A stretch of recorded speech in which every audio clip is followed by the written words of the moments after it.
ज्या पद्धतीने जरांगे पाटलांनी भाषा वापरलेली तर कुठल्याही नेत्याला न शोभणारी अनेक लक्षात आलेले आहे। ज्या दिवसापासून जरांगे पाटील यांनी मराठा आंदोलन चालवलेले आहे त्या दिवसापासून ते आदरणीय देवेंद्र फडणवीस साहेबांना टार्गेट करताय। मराठा आरक्षण मिळावं ही आमची सगळ्यांची मागणी आणि इच्छा आहे आणि सगळ्यात आधी मराठा आरक्षण कोणी दिलं असेल तर देवेंद्र फडणवीस साहेबांनी दिलेले आहे। ते मुख्यमंत्री असताना समाजाला आरक्षण दिलं, हायकोर्टात सुद्धा टिकवलं आणि सुप्रीम कोर्टातही टिकवलं होतं जोपर्यंत ते मुख्यमंत्री होते। आणि नंतर मग उद्धव ठाकरे मुख्यमंत्री झाले आणि महाविकास आघाडी आली, त्यांना हे आरक्षण सुप्रीम कोर्टात टिकवता आलं नाही, चांगल्या पद्धतीने बाजू मांडली गेली नाही, मराठा समाज कसा मागासलेला हे दाखवता आलं नाही।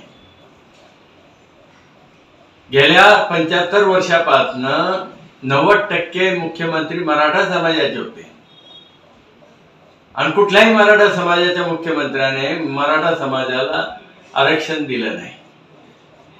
आणि पहिल्यांदा कोणी आरक्षण दिलं असेल ते आदरणीय देवेंद्र फडणवीस साहेबांनीच दिलं।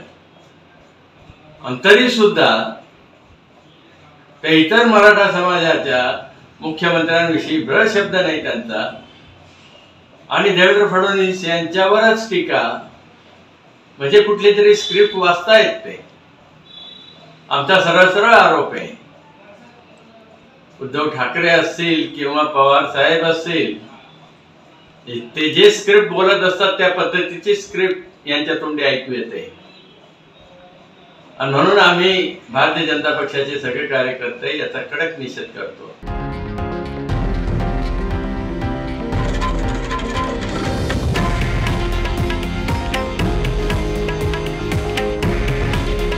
हे आहे देशातील नंबर 1 न्यूज नेटवर्क आणि आपण पाहत आहात TV9 मराठी। काळजी तुमची, हित महाराष्ट्राचं।